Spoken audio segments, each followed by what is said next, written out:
2문입니다. 250문. 이제 우리가 어떻게 어떤 자격으로 하나님 앞에 나아갈 용기를 가질 수 있는지에 대해서 알아봐야 합니다.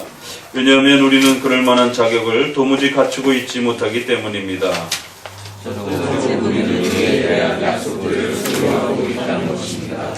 우리는 우리의 자격을 고려하지 말고 이 약속들에 머물러 있어야 합니다. 실제로 만일 우리가 하나님의 자녀들이라면 하나님께서는 당신의 성령을 통하여 우리를 이끄시고 다스리셔서 마치 자식의 아버지께로 오듯이 친절하게 당신께 나아올 수 있도록 만들어 주십니다. 셋째로 땅에 있는 가난한 놀래요 비참한 죄인들이 우리가 영광스러운 하나님의 보좌 앞에 나아가는 것을 두려워하지 않도록 하나님께서는 예수님을 우리에게 중보자로 주셨습니다. 이는 우리가 그분을 통해서 하나님께 나아갈 수 있는 길을 열려가고 있어서 우리가 바볼 은혜에 대해 의심하지 않도록 하기 위함입니다. 당신은 우리가 오직 예수 그리스도의 이름으로만 하나님께 기도드려야 된다고 생각하십니까? 그렇습니다. 왜냐하면 우리에게는 그것에 대하여 분명한 명령이 주어져 있기 때문입니다. 또 그렇게 하면 그의 중보에 의하여 우리의 소원을 들어주실 것이 약속되어 있습니다. 그러므로 우리가 중보자로서 예수 그리스도를 모시는 것과 하나님이 예수 그리스도 때문에 우리를 반기시고 소원을 들어주시도록 그를 우리 앞에 세우실 것을 조건으로 하여 우리가 감히 하나님에게 친히 호소하는 것은 결단코 무모함이나 어리석은 교만이 아니라는 것이군요. 그렇습니다. 그리스도께서는 우리에게 하나님께로 나아가 기도할 수 있는 길을 열어주셨음은 물론 지금도 우리를 위해 기도해 주시는으로 우리가 마치 그리스도의 입을 통해 기도하는 것처럼 하나님께 기도드리고 있는 것입니다.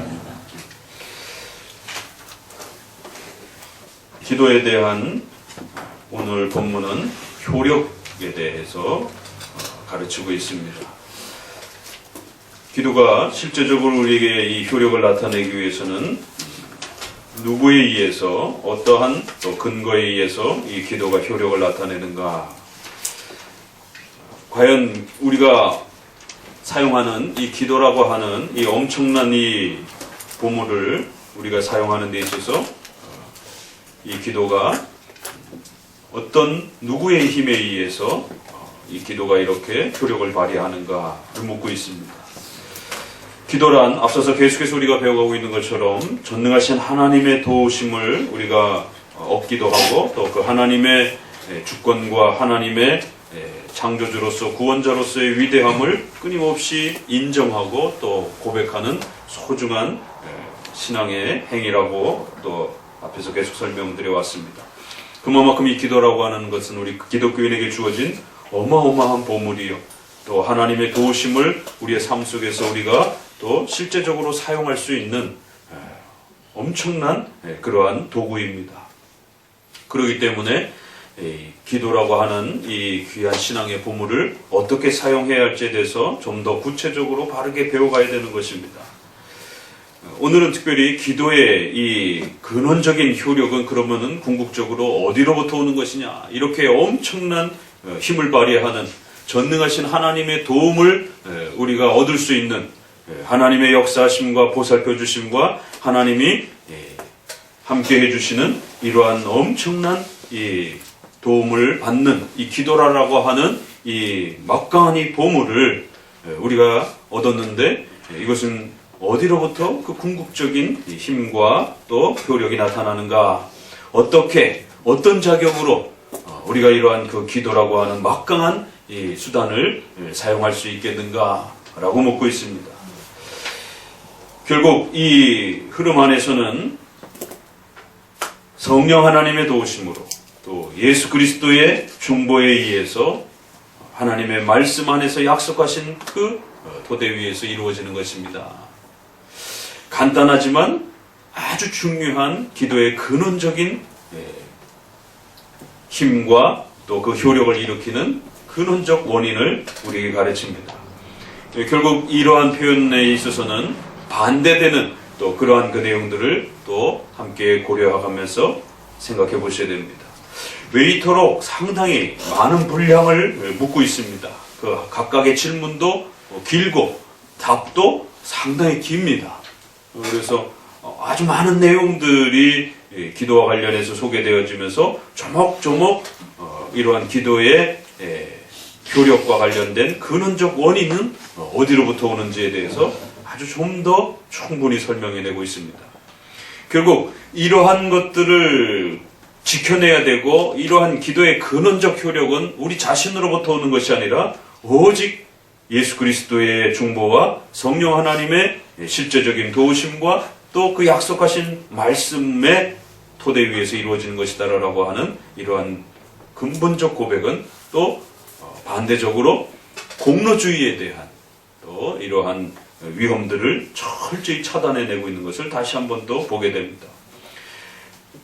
중세시대, 종교개혁 시대의 가장 큰 골칫거리였다라고 하는 것은 바로 기도와 관련해서, 예배와 관련해서 로마 카톨릭의 이러한 사제주의, 고해성사, 미사 이런 걸 통해서 사제들이, 신부들이 중보자가 되지 않는다라면, 중간에 도움의 역할을 하지 않는다라면 결코 성도들은 직접적으로 하나님께 나가 예배드릴 수 없고 또 믿음을 고백할 수 없고 또 기도를 할 수 없다라고 하는, 그래서 반드시 사제들이 고해 성사를 듣고 그 기도를 하나님께 요청해야 되는 이러한 공로주의적인 사제가 결국 그 기도를 성도들의 각각의 기도와 또 신앙을 도와줘야 된다라고 하는 이러한 공로주의적인 이러한 잘못된 신앙과 기도에 대한 모든 부분들을 철저히 배격하기 위해서 그러한 사제주의에 의한 기도가 아니라 오직 예수 그리스도와 성령 하나님의 도우심을 통해서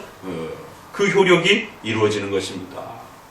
절대로 우리 성도들이 기도하는 데 있어서 또 믿음을 고백하는 데 있어서 이러한 외적인 공로주의에 어떤 형태로 나타나든 그 공로주의에 빠져서 기도의 이러한 효력과 근원적 힘을 잃어버려서는 절대 안 된다라고 다시 한번 당부합니다.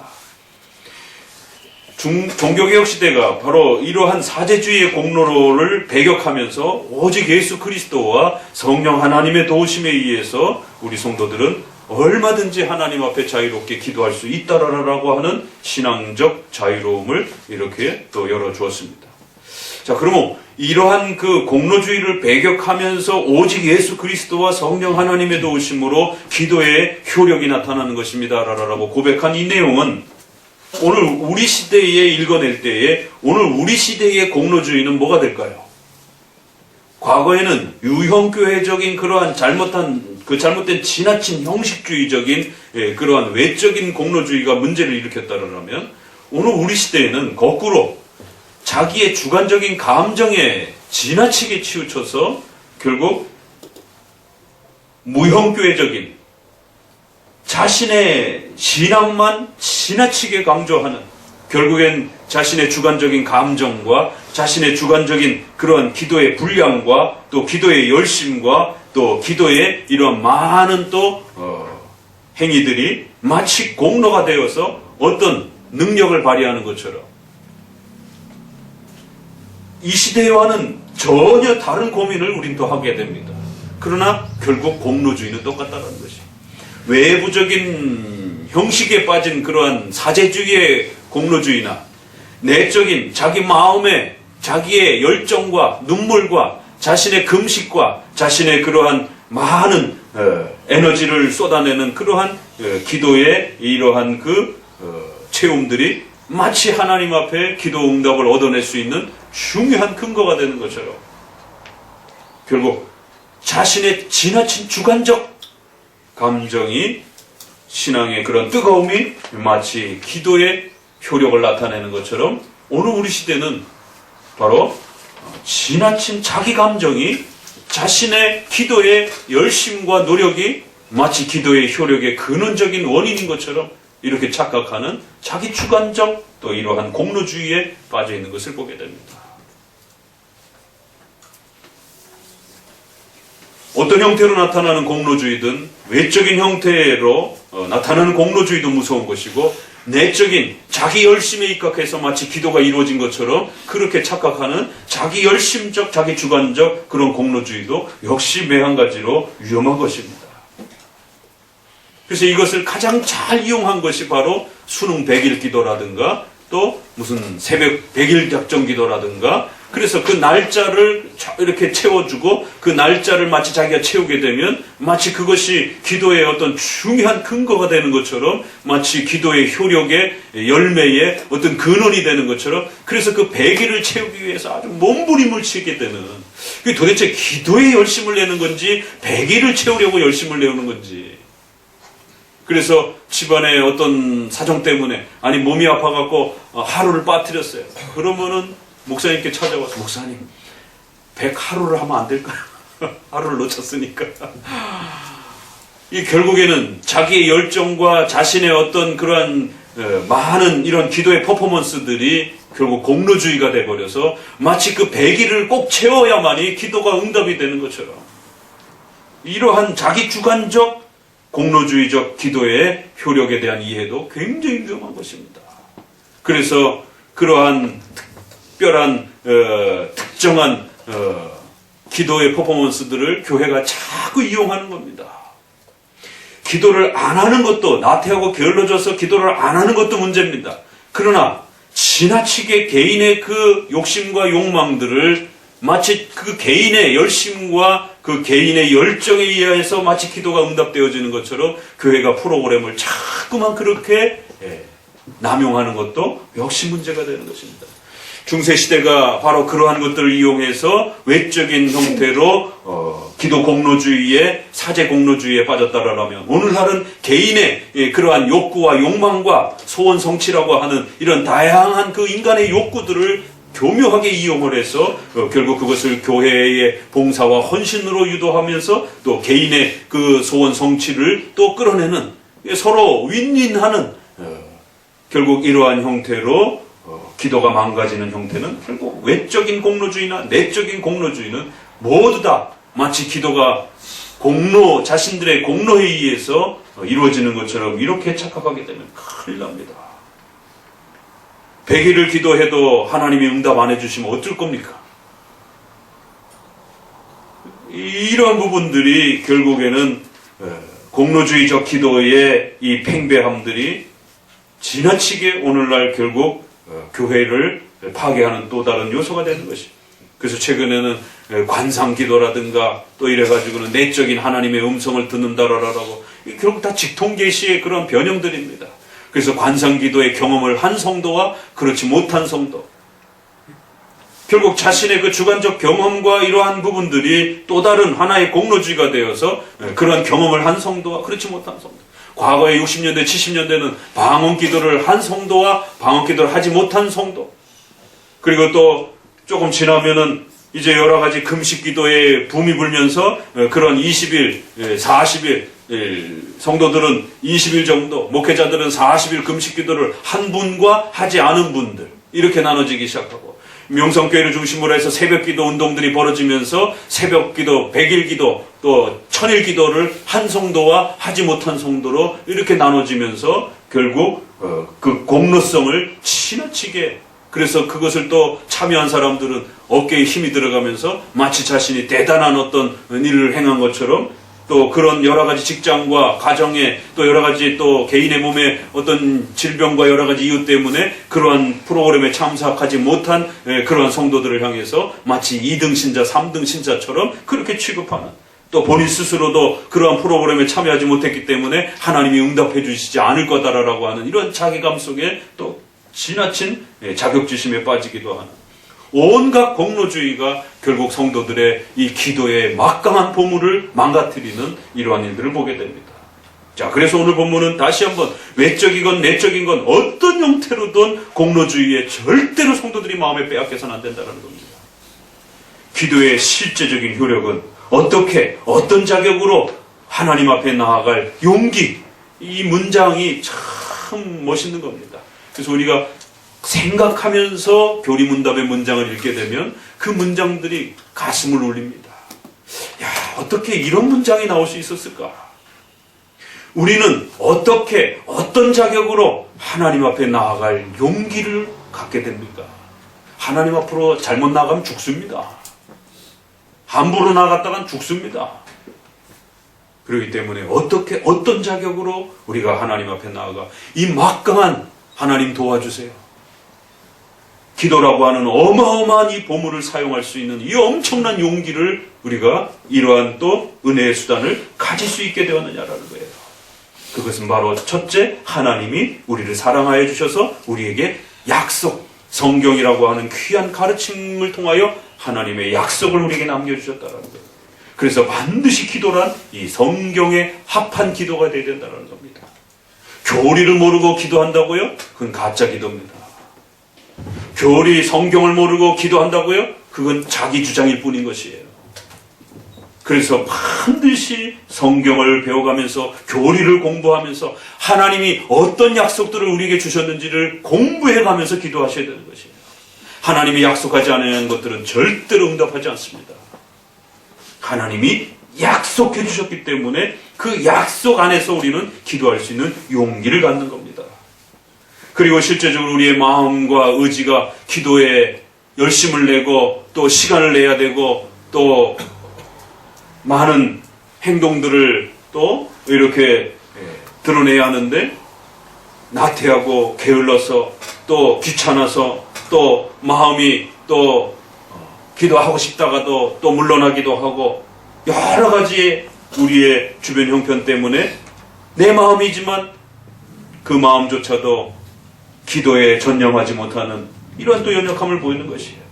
그래서 하나님의 자녀들이라면 하나님께서 반드시 성령님을 통해서 우리를 이끄시고 다스리셔서 마치 자식이 아버지에게로 오듯이 친밀하게 당신께 나올 수 있도록 그렇게 성령 하나님께서 우리의 마음을 감동하시고 인도하시며 기도하고 싶어지도록 그렇게 우리의 마음을 도와주신다는 것입니다. 기도도요, 하고 싶다고 해서 할 수 있는 게 아니라는 겁니다. 불신자들에게 그 어려운 절박한 형편에서 하나님께 도와달라고 요청해 보세요. 그 중환자실에서 누워서 사경을 헤매는 사람들을 향해서도 예수님께 도와달라고 요청해 보세요. 기도 안 합니다. 왜 내가 기도합니까? 왜 내가 그분한테 도와달라고 요청합니까? 그 절박한 상황에 있으면 지푸라기라도 잡을 것 같은데요. 인간의 죄성이라 쉽게 그렇게 또 도와달라고 하지 않습니다. 인간의 죄란 그렇게 무서운 것이. 그래서 하나님을 향하여 도와달라고 그렇게 고백하고 요청하는 것도 성령 하나님께서 우리의 마음을 움직이시고 인도하셔서 그렇게 하나님께 도와달라고 또 요청할 수 있는 그런 마음의 감동들이 일어난다는 것이. 여러분이 기도한다고 여러분이 기도하는 것으로 착각하지 마시라는 것이에요. 여러분들이 열심히 기도했다고 여러분이 열심히 기도한 걸로 착각하지 마시라는 것이에요. 그렇게 기도할 수 있도록 그 마음을 감동시켜 주시고 하나님 앞에 간절한 마음을 품도록 그렇게 여러분의 마음이 간절해지도록 그런 모든 과정 속에 성령 하나님의 도우심이 있었다는 사실을 늘 기억하고 기도하셔야 됩니다. 그런 성령의 도우심이 없었다라면 입도 뻥끗하지도 않고 하나님을 향하여 도와달라고 하지도 않습니다. 성령 하나님의 그런 놀라운 도우심이 있었기 때문에 이끄시고 다스리시고 그렇게 나올 수 있도록 도와주셨기 때문에 하나님 도와주세요 라고 기도할 수 있는 입술이 띄어지고 마음에 감동이 일어난다는 거예요. 셋째로는 예수 그리스도께서 우리의 중보자가 되어주셔서 하나님 앞에 나아갈 수 있도록 그 모든 길을 확보해 주셨기 때문에 우리는 기도할 수 있는 것입니다. 예수님이 우리에게 중보자가 되어주지 않았다라면 우리는 가련한 벌레여 비참한 죄인들. 이 문장도 얼마나 멋있습니까? 인간이 하나님 앞에 나아갈 수 있다고요? 다 죽습니다. 그래서 그런 모습들을 구약에 보여주는 것이죠. 신의 산의 장면에서 하나님의 임재하신 그 산에 나오다라 함부로 나오다라 다 죽는다라는 거예요. 하나님이 다 죽여버릴 것이다라는 것이에요. 함부로 그 산에 오르지 말으라는 것입니다. 하나님 앞에 서는 것은 그렇게 두렵고 떨리는 일입니다.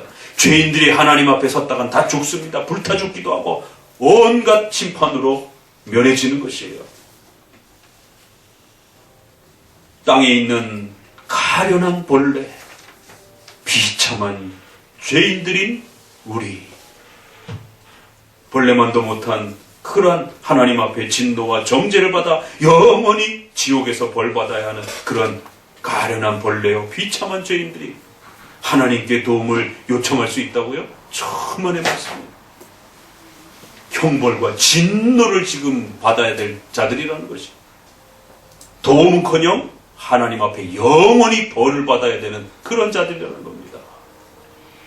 그런데 예수님을 믿는 자들은 결코 그렇게 심판하지 아니하시고 오히려 용서해 주시면서 영광스러운 하나님의 보좌 앞으로 나아가는 것을 우리가 두려워하지 않도록, 겁나지 않도록, 멸해지지 않도록 오직 예수 그리스도의 충고를 통해서 우리를 받아주시고 예수님을 통해서 하나님께 나아갈 수 있는 길을 그렇게 확보해 주시고 우리를 하나님의 자녀로 인정해 주셨기 때문에 기도할 수 있다는 것입니다. 당신은 우리가 오직 예수 그리스도의 이름으로만 하나님께 기도해 드려야 된다라고 생각합니까? 그렇습니다.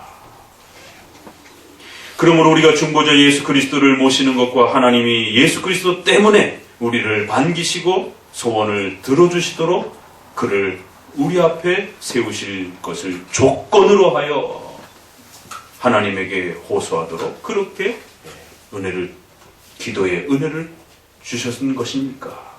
그렇습니다. 질문을 참 재밌게 하죠. 질문을 아주 의도적으로 하는 것이에요. 그렇기 때문에 오직 우리는 우리의 공로로 기도하는 것이 아니라 오직 예수 그리스도를 모시는 것과 오직 그 예수 그리스도 때문에 우리가 하나님 앞에 나아가 도와달라고 하나님 앞에 요청할 때 우리를 반기시고 우리를 기뻐하시고 우리의 소원을 그렇게 들어 주시도록 반드시 예수 그리스도를 우리 앞에 세우는 조건으로 그렇게 우리를 반기시고 우리의 소원을 들어주실 것이다라는 거예요. 만약에 예수 그리스도를 세우는 조건이 아니라면 하나님 앞에 잘못 나갔다가 다 죽는 것이에요. 그래서 반드시 예수 그리스도를 모시는 것과 예수 그리스도 때문에 예수 그리스도를 의지하며 하나님 앞에 나오는 조건으로 우리는 하나님 앞에 기도할 수 있다는 사실이에요.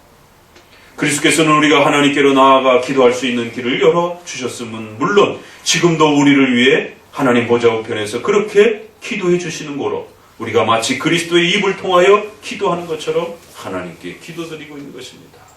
마지막 문장도 얼마나 감격스럽습니까? 마치 우리가 그리스도의 입을 통해서 하나님께 도움을 요청하는 것처럼 그렇게 기도하는 것입니다.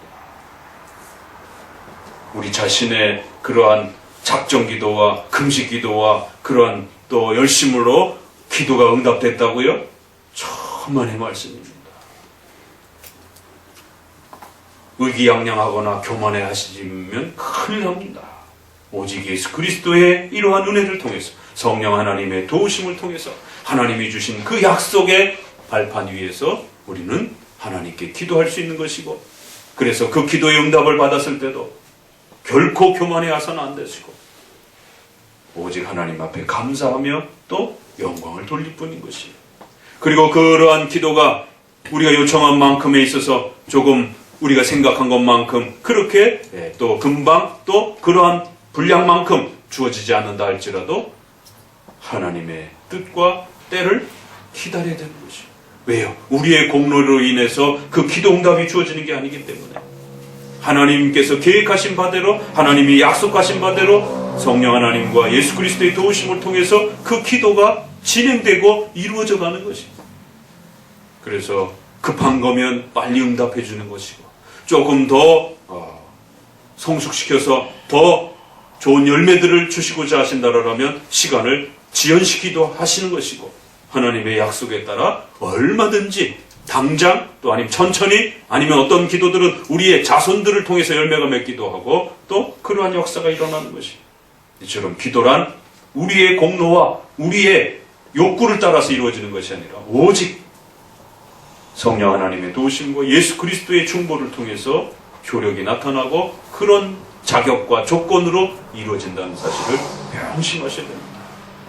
오늘 우리 시대에 이런 지나친 개인 주관적인 공로주의에 급격히 이렇게 빠져있는 한국교회의 이 심각한 기도의 이러한 부분들을 성경적 원리를 따라서 고쳐내야 할 이러한 또 사명들이 있습니다.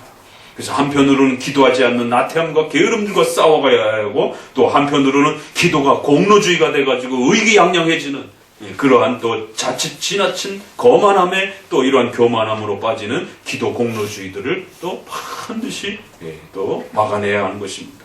그래서 하나님의 은혜를 깨닫고 고백하며 더욱 감사함으로 기도라고 하는 이 엄청난 보물을 또 잘 사용하며 자신의 신앙의 성장을 위해서, 또 교회의 또 설립을 세워감을 위해서, 또 나라와 민족과 우리 이웃들을 위해서 또 그렇게 열매 맺는 그러한 기도로서 또 훌륭하게 또 자리 잡아가는 귀한 열매가 있기를 주의 말씀으로 권면을 드립니다. 기도합니다.